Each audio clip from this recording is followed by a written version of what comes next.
Bueno, buenos días. Primero, agradecerles a todas, somos todas, me parece, bueno, acá tenemos a un compañero, pero es que estamos todas mujeres conectadas por sumarse esta mañana y fundamentalmente a María Isabel, Marisa, por haber aceptado acompañarnos eh, comentándonos sobre sus investigaciones. Yo creo que a Marisa todos, creo que por la, la, la buena aceptación que tuvo esta actividad, todas deben conocer sus trabajos, pero un poquito para presentarla, ella es historiadora del arte, es doctora en Historia del Arte, está a cargo de la Dirección Nacional de Museos del Ministerio de Cultura de la Nación, es docente en el grado, en el posgrado y en seminarios de extensión, y es autora del libro Bien Vestidos, que es uno de los motivos por el cual estamos convocadas acá para escucharla a ella hablar de estos, estas, estes bien vestidos, bien vestidas, que transitaron por las calles de Buenos Aires por allá, entre fines del siglo XIX y principios del siglo XX. Eh, la dinámica de estos encuentros está inscrita en lo que nosotros llamamos Seminario Permanente de Historia Cultural de las Mujeres en la Argentina. Es un, es una experiencia de lectura, de encuentro, de intercambios que llevamos en un grupo de investigadoras y becarias del ISIR. ISIR es Investigaciones Sociohistóricas Regionales, del CCT de Rosario, del CONICET. Nos venimos juntando desde que inició el año para discutir distintas lecturas que nos suman, que nos enriquecen, siempre trabajando en el cruce de mujeres, historia, consumos, y jugando ahí un poco en el siglo XIX y en el siglo XX, en ese cruce, que es lo que nosotras venimos pensando y trabajando. Fundamentalmente nuestras preocupaciones nos llevan a pensar el consumo, las mujeres, la moda, los consumos en general en la ciudad de Rosario, y es por eso que fuimos haciendo distintas lecturas, entre ellas el Bien Vestidos de Marisa, por eso la queremos escuchar ansiosamente hoy. Así que bueno, te damos la palabra y la dinámica de trabajo es que vos nos cuentes tu presentación, luego abrimos una ronda de preguntas para que todas nos expresemos. Quienes hemos recorrido un poco más la obra de Marisa tendremos algún tipo de preguntas, quienes no, sobre lo que escuchen. Me parece que es un momento para intercambiar, para pensar. Yo creo que todo lo que tiene para decirnos es sugerente y nos va a despertar preguntas. Así que bueno, luego de esa ronda Marisa responde y ahí le damos la dinámica de trabajo al encuentro. Así que bueno, tenés la palabra Marisa, te escuchamos. Muchísimas gracias. Bueno, buenos días, colegas, buenos días al equipo que está ahí en el centro. Gracias, Paula, por esta invitación. Siempre es lindo volver al trabajo de uno y que haya nuevos interlocutores, nuevas interlocutoras, porque siempre nos ayuda a pensar otras preguntas, a ver cosas con otros ojos.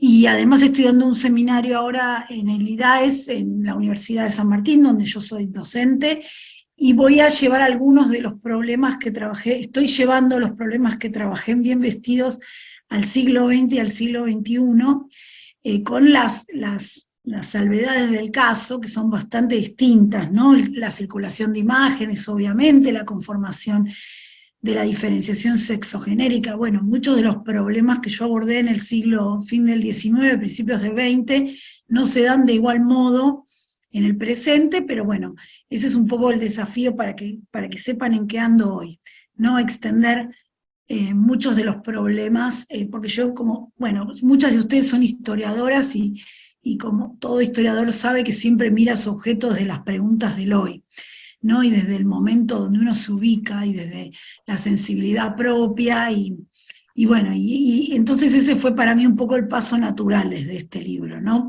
Que es un poco el momento donde muchos de los comportamientos y los consumos y los hábitos vinculados a la indumentaria del siglo, que después recorrieron todo el siglo XX, se instalan. Y un poco la pregunta que me recorre actualmente tiene que ver con eso. ¿Cuándo algunos de estos modelos más o menos rígidos que se instalaron en este periodo se van horadando? se van volviendo más porosos, y bueno, ahí ando hoy.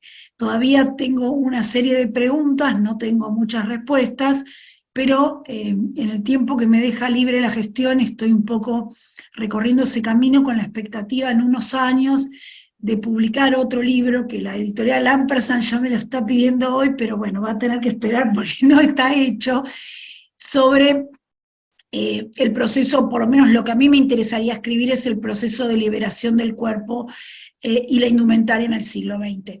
Pero bueno, vamos al momento, vamos a trasladarnos 150 años, sobre todo a la ciudad. ¿Ahí bien la pantalla?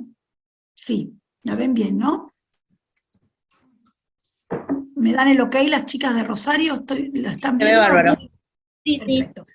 Bueno, digo, nos trasladamos 150 años atrás a Buenos Aires, aproximadamente los años 1870. Esta imagen que están viendo es una imagen posterior, es una imagen en realidad más del final del libro, es una imagen de 1910. Pero un poco, el libro se llama Bien Vestidos, precisamente.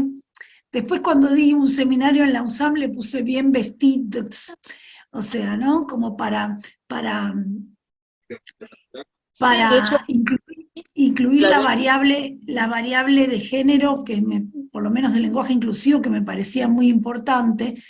Después podemos discutir, acá hay historiadoras, me gusta que pensemos juntas cómo ser inclusivas escribiendo sobre el pasado, ¿no? Pero bueno, son muchas cosas que se van abriendo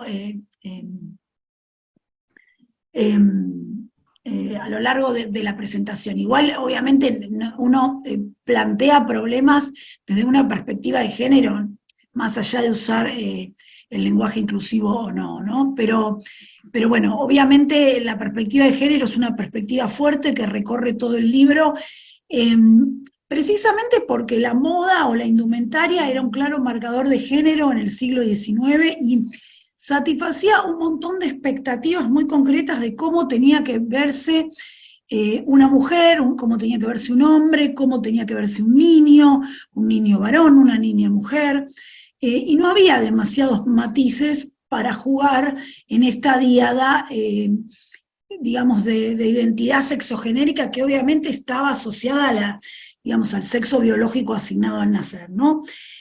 Después, en el último capítulo del libro, que acá voy a traer un ejemplo cortito al final, porque no nos va a dar obviamente el tiempo, yo lo que planteé con todo lo que es algunos ejemplos de prácticas de travestismo, a veces de modo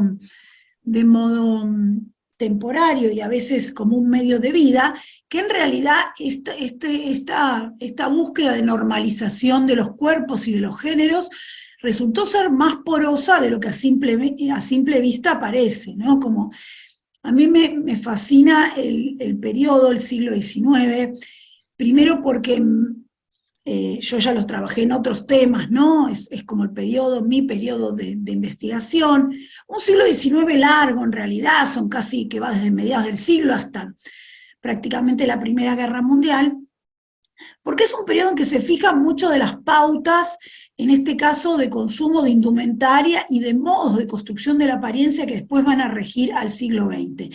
Se fijan con sus limitantes y también con sus lugares porosos, con sus lugares más esquivos, con sus escamoteos, podríamos decir. Entonces, me parece bueno, que esa es la riqueza de este momento, ¿no? Bueno, voy a pasar un poquito rápido las imágenes, solo a título ilustrativo. Trabajé con una gran cantidad de fotografías, tanto de personajes célebres, este caso es una visita del presidente al colegio militar, el presidente es esta persona que está de galera acá en el medio, ¿no? Y bueno, y lo que se observa en esta imagen, se observan un montonazo de cosas, ¿no? Que bueno, no voy a poder llegar a desplegar, pero lo que vemos a mí me sirve como disparador para hablar de cómo eran los parámetros de indumentaria correctos para la vida pública de hombres y mujeres, ¿no? Sobre todo para un evento diario. Piensen que esto es una visita y podemos pensar matinal o en la primera tarde, ¿no?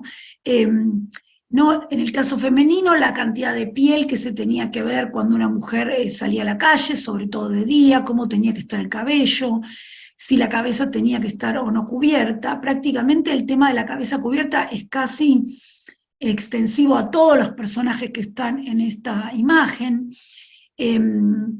Si había que llevar guantes o no.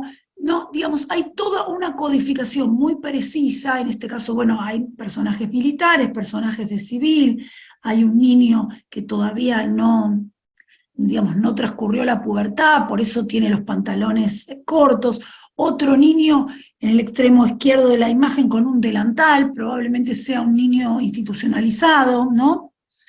Que vivía, un niño expósito, o de aparte se educaba en algún asilo, ¿no?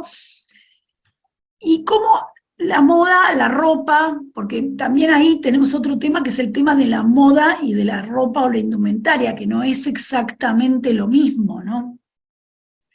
La moda es un sistema de asignación de valor con sus digamos, parámetros, con aquellos que sancionan el valor. A mí me gusta pensarla en un paralelo a la idea de un campo artístico como la piensa Bourdieu, ¿no? Como están los diseñadores, los que cosen, o sea, con todo un sistema jerárquico, y se basa en un nivel de exclusión y de repetición, mientras que el vestir y la ropa no es exactamente igual a la moda, ¿no? En un punto todos nos vestimos, todos nos cubrimos, como digo yo, el cuerpo con ropa, y no necesariamente todos seguimos los dictados de la moda, del sistema de la moda, más un sistema que en este momento era muy, muy rígido, mucho más rígido de lo que es hoy, digamos, ¿no? Después, bueno, vamos a hablar un poquito sobre eso si nos da el tiempo. Después, otro tema que recorre el libro tiene que ver con los hábitos de consumo que se instalan en este momento. Son hábitos de consumo novedosos respecto a la primera mitad del siglo XIX,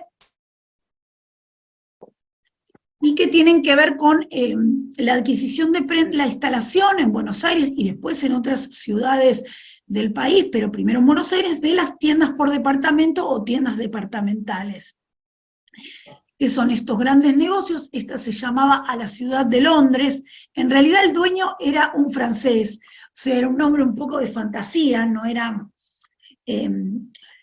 J. Brum, ahí tienen el nombre inscripto acá en este cartel, ¿no? en la ochava de la tienda. Ahí dice, bueno, establecida en 1872, estas tiendas que se van a multiplicar en Buenos Aires y después extender al resto del país, y que van a instalar un nuevo modo de compra donde uno va a poder ir digamos, a recrearse con estos espectáculos visuales que estas tiendas tenían, donde no necesariamente pasar por una tienda implicaba la compra. Piensen que antes había tiendas donde había un vendedor, un mostrador, donde el cliente pedía un producto y se le era entregado. Acá pasa a haber otra práctica que tiene que ver con esto que decíamos, con la instalación de poder recorrerla, de poder mirar y eventualmente comprar algo. La multiplicación de tiendas en Buenos Aires realmente es vertiginosa en esta época. Esta es otra, el Palacio de Cristal. Este es más un negocio, más que una tienda departamental, pero fíjense cómo todo el negocio está pensado como un palacio, precisamente como el nombre lo dice, de venta de indumentaria. Incluso los vitrós del piso superior, no sé si se llega a ver en el PowerPoint, tienen siluetas de personajes con indumentaria. O sea, realmente hay una inversión en poder ofrecer a los compradores toda esta parafernalia, podríamos decir, de objetos de indumentaria, de objetos suntuosos, y aparece, bueno, una idea que también central para la publicidad de la época y para las tiendas de la época, que es esta idea de la variedad, de la abundancia, y de lo importado, ¿no? Fíjense que la cantidad de pantalones que aparecen exhibidos acá en la vidriera central, y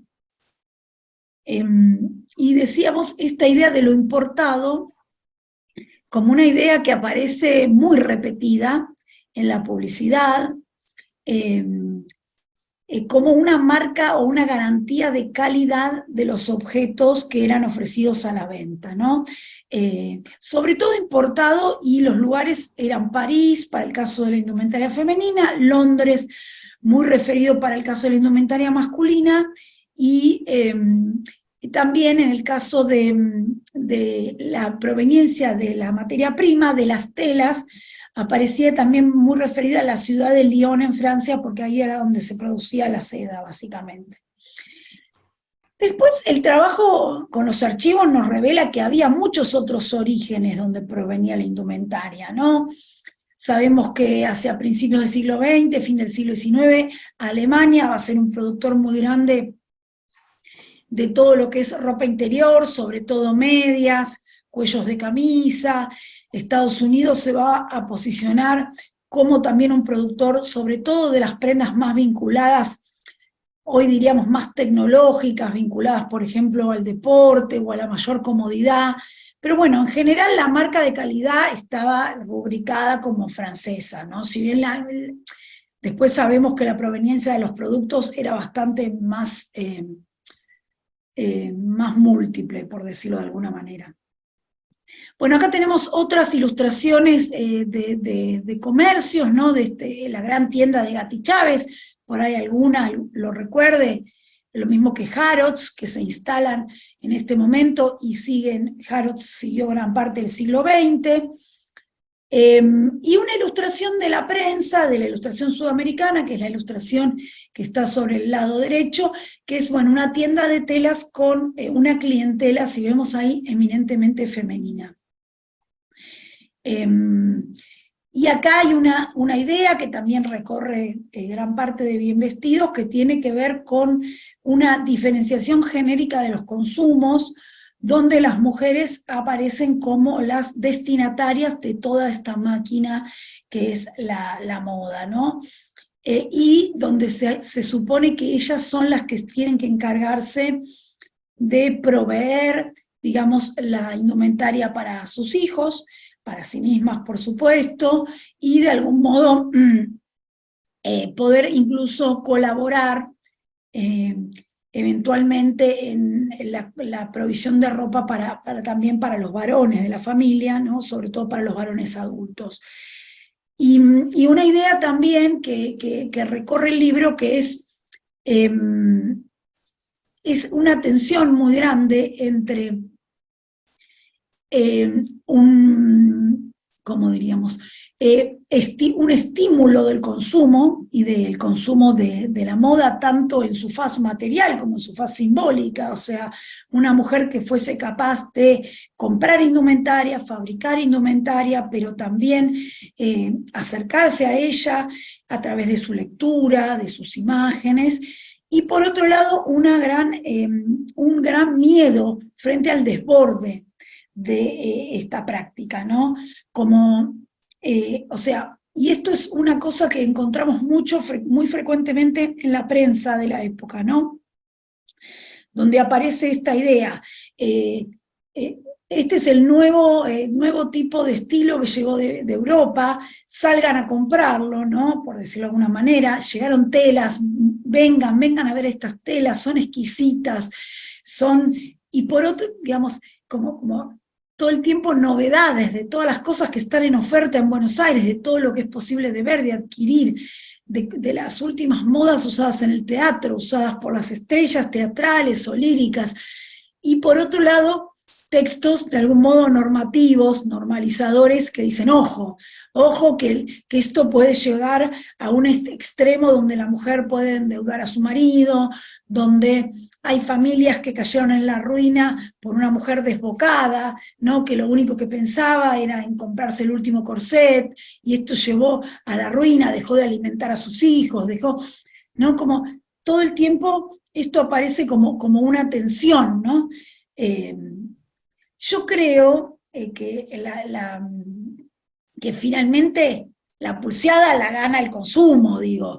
O sea, porque o sea, las revistas tienen estos editoriales en algún lugar donde advierten de todos estos peligros, pero después están llenas de imágenes, siempre llenas de precios, llenas de moldes, de modelos, o sea, la revista, que también es un objeto de consumo y que tiene una vertiente comercial, cae rendida en un punto a la seducción de la posibilidad de ofrecer todo eso y de venderlo, ¿no? Yo creo que finalmente la vertiente moralizadora pierde la batalla, ¿no? Pero es interesante ver cómo está todo el tiempo presente y aparece permanentemente, ¿no? Aparece sobre qué sucede con el corset, ahí hay un debate muy fuerte, hay que usarlo, no hay que usarlo, es bueno, no es bueno,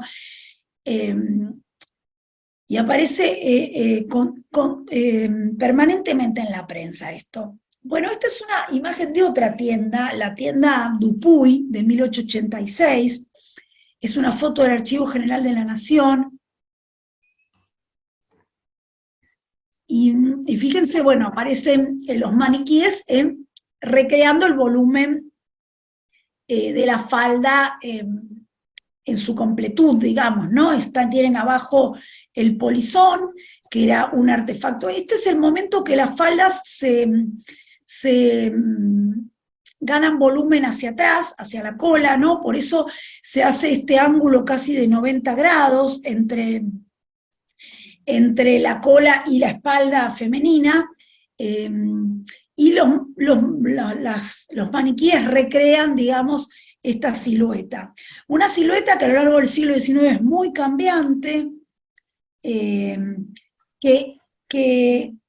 muta prácticamente año a año o cada 2 o 3 años, lo que nos permite datar las fotografías bastante certeramente de acuerdo a los usos indumentarios, y también sostener que las ciudades, incluso ciudades alejadas, como las ciudades argentinas, de los centros productores de la moda, estaban muy al día con las tendencias, y estas tendencias sancionadas por Francia eran muy rápidamente replicadas.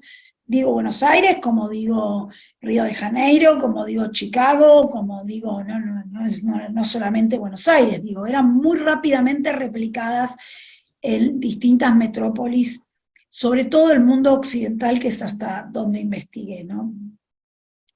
Bueno, ven, esta ya es otra silueta, esto es cercano a fin del siglo XIX, aparece un elemento, la silueta ya está más, se ha simplificado un poco.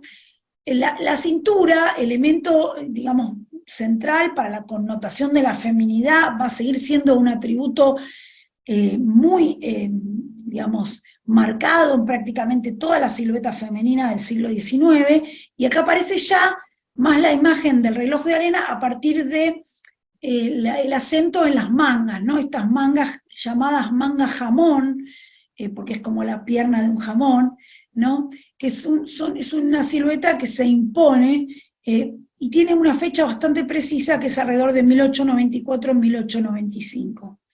Y bueno, fíjense que aparecen los precios de la indumentaria en la prensa. Y acá, digamos, también otro tema central, que es que no podemos estudiar la moda y la indumentaria escindida de todos los soportes de su circulación, digamos, ¿no? Y ahí la idea de la cultura visual y de la visualidad contemporánea que se forja con la moda es inescindible para entenderla. O sea, la moda son los vestidos que efectivamente llegan, pero también son su circulación en figurines, en publicidades, en revistas ilustradas, son las descripciones que se leen sobre la moda. O sea, piensen que eran pocas las mujeres o era un grupo de mujeres el que se podía hacer traer ropa, cambiar su guardarropas con cada estación, ¿no? Bueno, pero de algún modo la idea, esta aspiración a participar del consumo indumentario estaba extendida, ¿no? Y muchas veces esa aproximación era a través de en las revistas, o sea, había un componente aspiracional en todas las publicaciones, y muchas veces era eso, no era poder leer sobre las últimas tendencias, era adaptar alguna prenda para que se acercara, digamos, a la nueva silueta.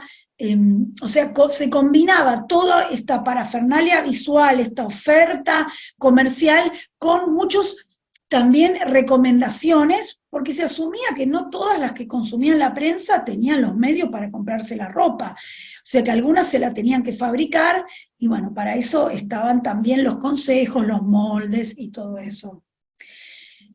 Que este componente aspiracional de la moda es una de sus tensiones que la atraviesa en la contemporaneidad, ¿no? La otra vez conversábamos acá con mi familia, yo sigo muchos blogs de moda contemporáneos, y hablábamos sobre las marcas. Hoy el mercado, de alguna manera, ¿no? Está haciendo, milita una diversidad. Después podemos pensar si esa diversidad no es este mercado que fagocita todo y lo hace propio para seguir vendiendo, pero hoy se ven otro tipo de cuerpos representados en las publicidades, ¿no? Otro tipo donde ya no es un cuerpo exclusivamente blanco, flaco, digamos, canónico, hegemónico, empieza a haber todo otro tipo de cuerpos y de representaciones, pero bueno, relativo toda esta ampliación, porque todavía sigue habiendo una cosa muy hegemónica respecto de la moda, se sigue viendo en los desfiles, ¿no? Donde las grandes marcas siguen usando estos modelos y modelos raquíticos, ¿no? Donde la moda sigue teniendo esta instancia aspiracional, y bueno, y donde nosotros como consumidoras, consumidores, tenemos, yo creo que hay todavía una tensión. De hecho, fíjense que hay mucha más diversidad corporal en la moda femenina, estoy hablando de hoy, que en la masculina. De repente tenemos publicidades con, por ahí, modelos plus size o mid size, y yo difícilmente se ve a un hombre que no sea con un cuerpo hegemónico publicitando ropa de varón. Bueno, después si quieren charlamos un poco de eso. No tengo una respuesta para eso, son cosas que pienso, ¿no?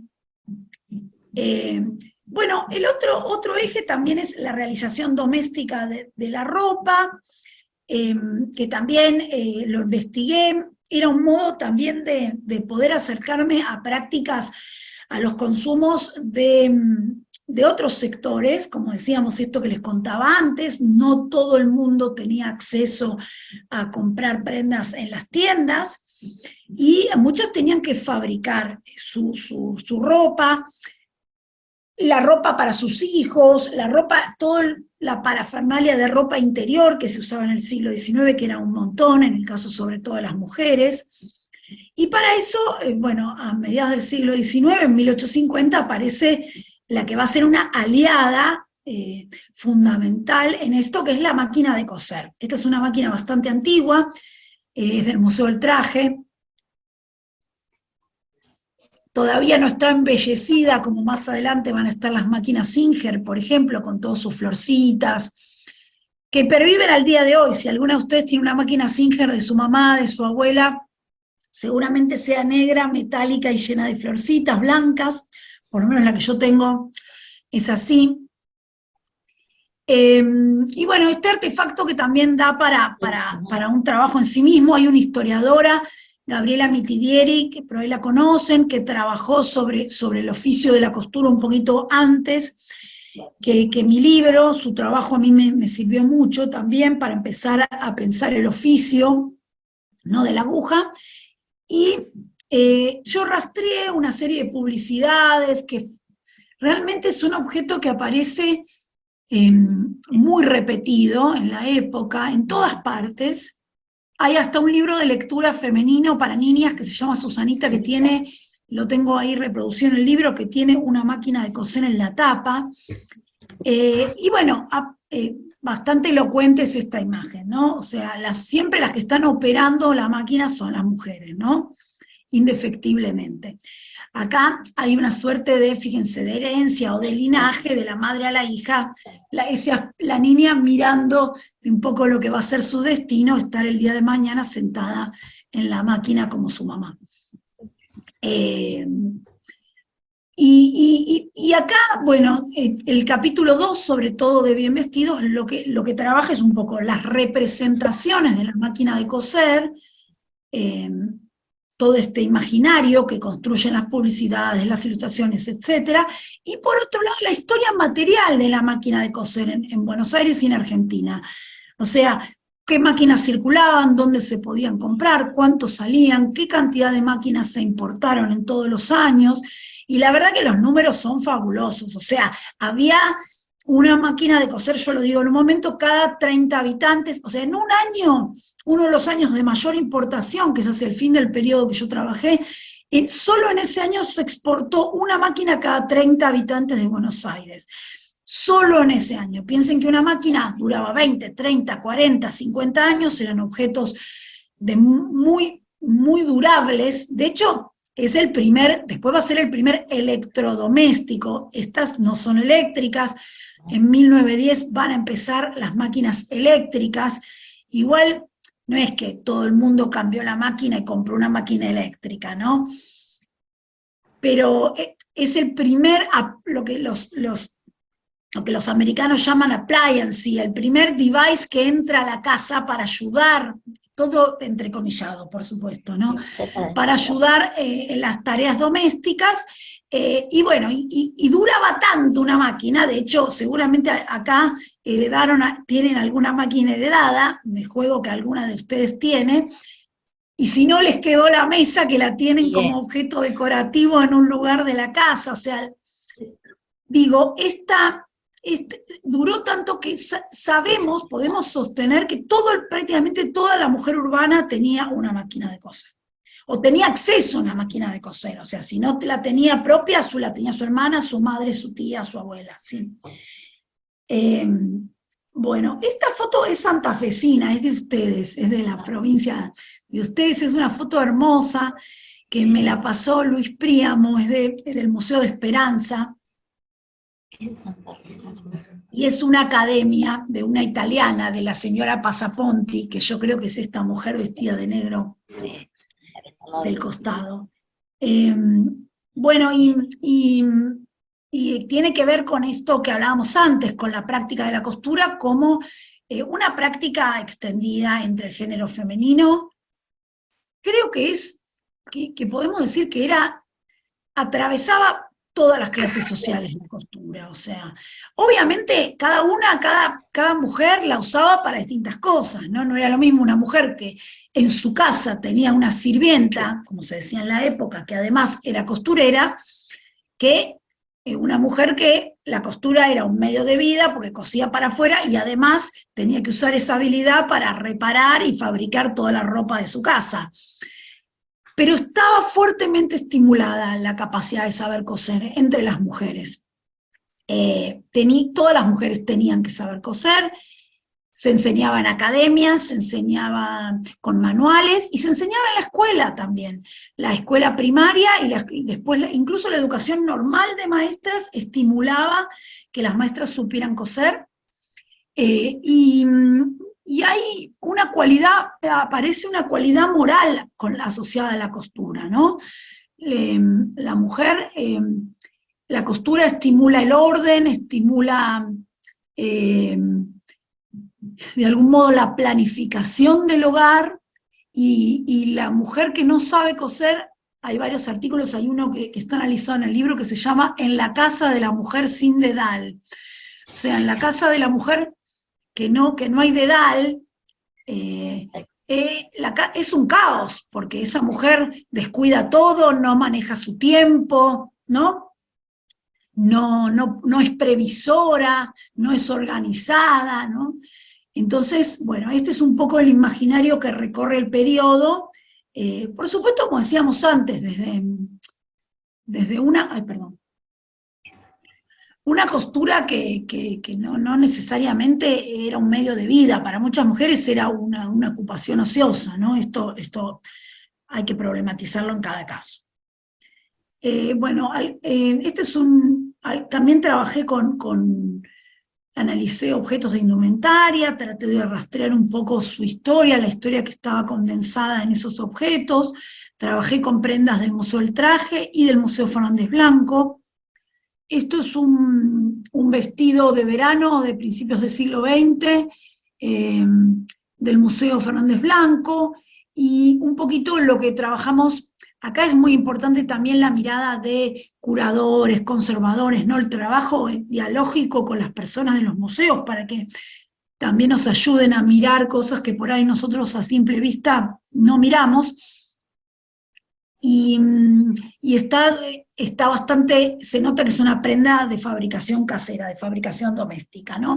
Y es interesante eso, ¿no? Este es un estilo que a principios del siglo XX está súper instalado, que son estos trajes de colores claros, pastel, un traje de verano porque es de algodón, ¿no? Y cómo esto que está siendo moda en ese momento y que uno lo ve reproducido en las revistas ilustradas, paralelamente hubo alguna mujer, no sabemos quién, que lo estaba fabricando con sus propias manos, ¿no? Bueno, esto ya un poco lo introduje, la circulación, podemos decir transnacional o global de la prensa de moda, desde su centro productor, sobre todo en París, hacia gran parte, decíamos, del globo, ¿no?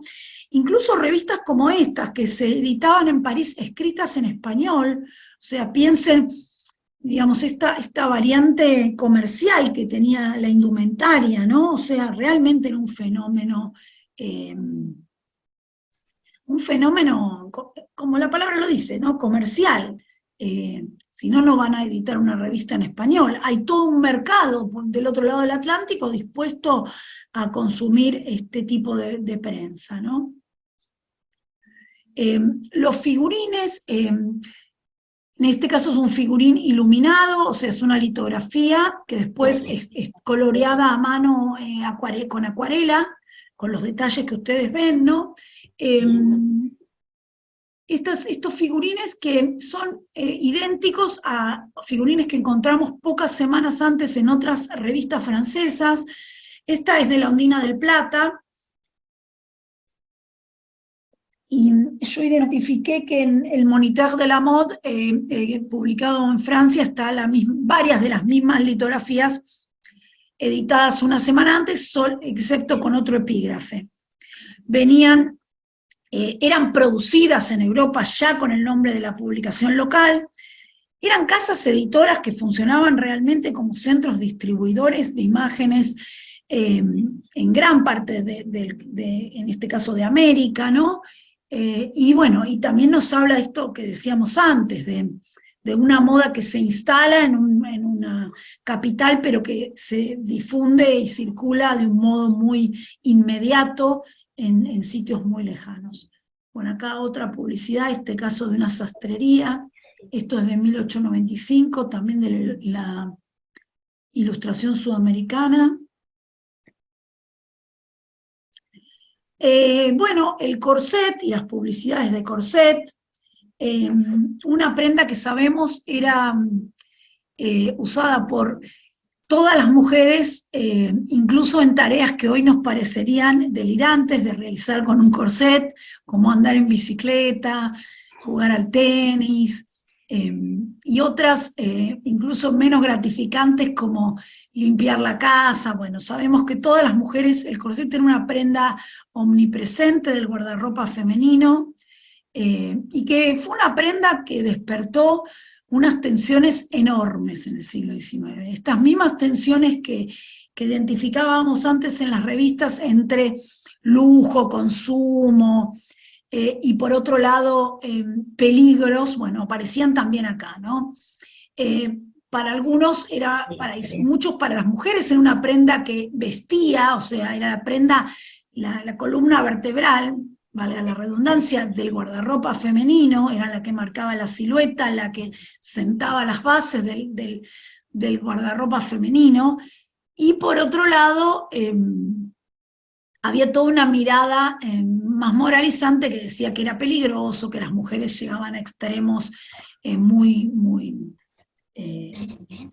sí, como de gran constricción de la cintura, que no les permitía respirar, que no les permitía realizar nada, que no podían ni comer, que perdían embarazos, digamos. Hay toda una tensión entre, bueno, ni tan tan ni muy muy, ¿no?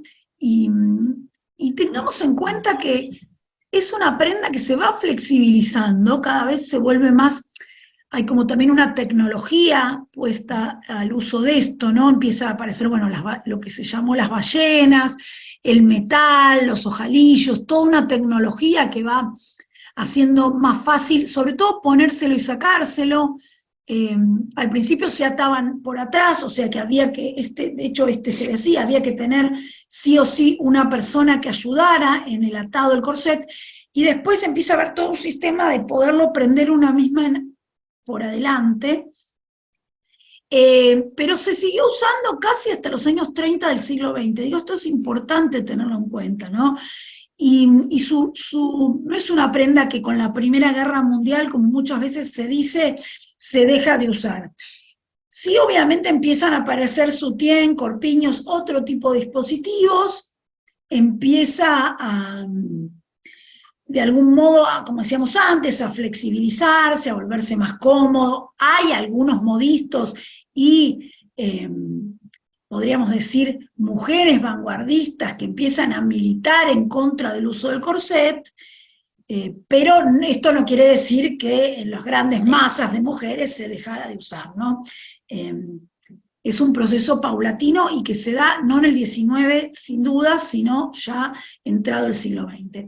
Bueno, fíjense, esta es una foto de los hermanos Bizzioli, un grupo de fotógrafos porteños, y fíjense, bueno, esta silueta es imposible de ser construida si no es con un corset abajo, ¿sí? No, a ver, no es que yo estoy viendo el corset, pero el corset se está imponiendo a la vista nuestra, ¿no? Y esto, fíjense que si uno mira la foto del siglo XIX tratando de buscar los corsets, los va a encontrar en todas partes, ¿no? Incluso, y esto es lo interesante, incluso en cuerpos que no son los de la élite. Por eso, y aparece como una prenda, como esta, decíamos, como esta estructuración del guardarropa femenino en representaciones de mujeres que no son mujeres de la élite, que son mucamas, que son o maestras, incluso que son mujeres esclavizadas. Cuando tenemos la posibilidad de entrar en ese repertorio visual, vemos, bueno, esto no es solamente, obviamente el corset de una persona de escasos recursos tendría otras limitantes, digo, ¿no? Porque bueno, pero es interesante pensarlo, rastrearlo, ver dónde aparece. Bueno, y acá, para ya ir terminando y después conversar un poco, traje algunas imágenes que son imágenes satíricas, estas son del mosquito, ¿no? Fíjense donde dice, bueno, cómo la ven y cómo es en realidad, un poco, que es esta moda que en realidad, como se decía en el siglo XIX, nos hace ver gato por liebre, ¿no? Como una mujer que tiene un pelo postizo, un polizón, tiene un corset que le levanta el busto, digamos, hay toda una fabricación de la moda donde es muy difícil acercarse a lo que sería la naturalidad de la persona, ¿no? Y estas quejas respecto de la moda aparecen tanto para burlarse o criticar a las mujeres, pero también a los hombres, digo, ¿no? Bueno, acá este es el polizón del que hablaba antes, se llamaba Langtry, esta es una publicidad porteña, ¿no? Donde explica un poco lo que es, dice, viene de Estados Unidos, esto es lo que les decía antes, empieza a configurarse el mercado de Estados Unidos como este lugar de la innovación en la indumentaria, tenía todo un sistema, por eso hablamos de tecnologías también, puestos al servicio de la moda, tenía todo un sistema de resortes, no sé si se llega a ver en la imagen, que permitía cuando uno se sentaba o se acostaba, que se plegara, ¿no? De hecho, un poco empiezo a descubrir que era todo bastante más, bueno, no hablar, obviamente hoy usamos calzas y una remera, no nada tiene comparación, pero quiero decir que el movimiento no estaba tan restringido como parece a simple vista. Como les digo, relativo, ¿no?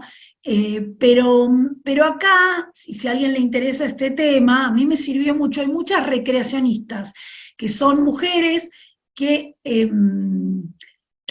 vuelven a fabricar, sobre todo en Estados Unidos hay muchas, hay como todo un fanatismo por fabricar toda esta indumentaria, mostrar cómo se pone, cómo se usa, los movimientos que permite, etc.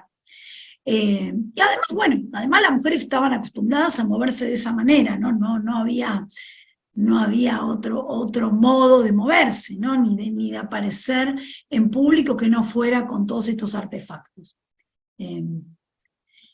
Esta es una publicidad de los orquídeos de gradación social, así se llama, y es otro de los tópicos que aparece en la prensa, que tiene que ver con el peligro de la pérdida de masculinidad de los hombres que se dedican a la moda y a su afeite y a su decoración corporal, digamos, ¿no? Sabemos igual que había muchos hombres que invertían en guardarropa, que le prestaban muchísima atención a la construcción de su indumentaria, generalmente hombres de sectores altos, ¿no?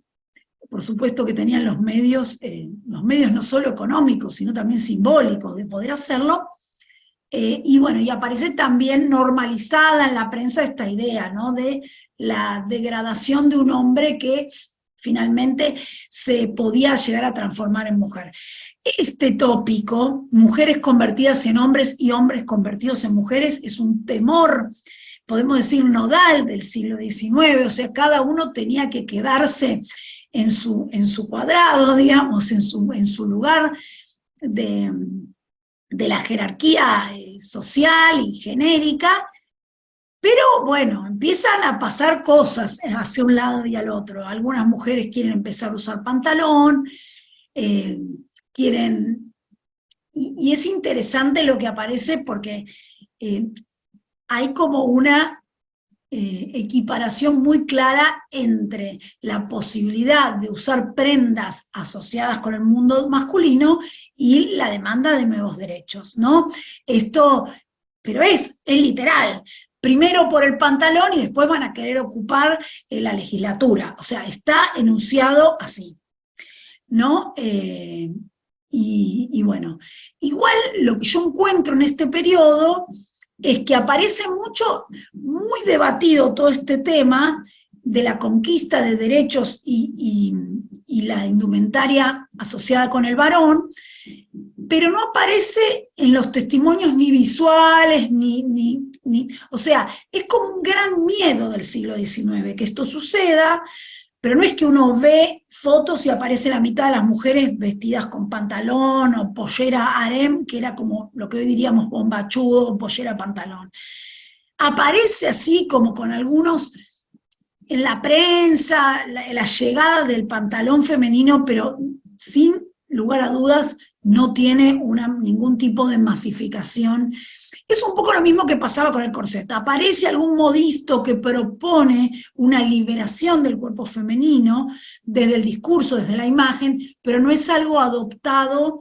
Y de hecho, el pantalón es un tema que recién aparece como una prenda de indumentaria cotidiana de las mujeres en 1960. Antes de eso, si bien hay pijamas, pantalones para practicar deporte, está muy restringido o a momentos de ocio o a la esfera doméstica femenina. De hecho, piensen, por ejemplo, en las imágenes de Eva Perón, hay solo, que es un caso, bueno, que trabajé un poquito más, solo las fotos que le saca Pinelli de Fusco, Evita, en San Vicente, cuando está con Perón en la Quinta, en su casa, está con pantalón. Es prácticamente la única foto de Eva donde está con pantalón. Digamos, todas las otras fotos que conocemos de ella, está en falda o vestido. Y de hecho, bueno, yo siempre digo lo mismo, yo no me acuerdo a mi abuela con pantalones puestos, y mi abuela vivió hasta el 2002, y nunca la vi vestida con pantalón. Por ahí ustedes tuvieron abuelas mega modernas que usaban pantalón, pero bueno, no fue el caso de la mía, por ejemplo, ¿no? Y me contaba la otra vez mi suegra que ella en la década del 70 no las dejaban entrar en pantalones a la Facultad de Derecho acá en Buenos Aires, y se ponían como unos tapados largos para poder ir en jeans. Estamos hablando de la década del 1970, y se ponían jeans. Bueno, lo lindo de este trabajo es que aparecen todas estas anécdotas, que empiezan a enriquecer mi mirada. Yo esto de los 70 en Buenos Aires ni me lo imaginaba, ¿no? Uno piensa que precisamente es esta década que está ubicada como la década de liberación del cuerpo femenino, y bueno, no todo es tan así. Bueno, y acá voy a terminar solo con dos ejemplos, digamos, de lugares de escamoteo de estas normas vestimentarias. Esta es una acróbata que se presentó en Buenos Aires en la década del 70, Victoria, la reina del aire, así se llamaba. Y bueno, obviamente que había ciertos ámbitos donde la posibilidad del despliegue de la carne era otra. El ámbito del espectáculo siempre va a ser un ámbito liminal y de mayor libertad para todo estas prácticas que no eran permitidas, digamos, en la vida cotidiana, ¿no? Como es este caso, la posibilidad realmente de ver partes del cuerpo femenino que para una mujer, digamos, que no se dedicaba al espectáculo era imposible, ¿no? Incluso, bueno, en el libro también se trabaja todo lo que es la moda de playa, que era, bueno, tremenda. Yo no sé cómo hacían, pero bueno, si quieren después charlamos un poquito de eso, porque obviamente cubría prácticamente todo el cuerpo. Este es un caso con el que también cierra el último capítulo del libro, de una mujer. En realidad hoy diríamos una mujer trans, ¿no? En este momento se decía un invertido, que eran personas biológicamente registradas como varones al nacer, que vivían como mujeres, usaban indumentaria femenina, y asumían una identidad femenina y un nombre femenino, que por supuesto en el siglo XIX todo esto era enjuiciado, medicalizado, psicopatologizado, bueno. Y es un tema súper interesante, porque por un lado hay un montón de espectáculos teatrales donde el travestismo es la práctica central, por parte tanto de lo que hoy llamaríamos drag queens o drag kings, o sea, tanto mujeres que se vestían de hombres como hombres que representaban personajes femeninos, y había como una gran atracción por estos espectáculos.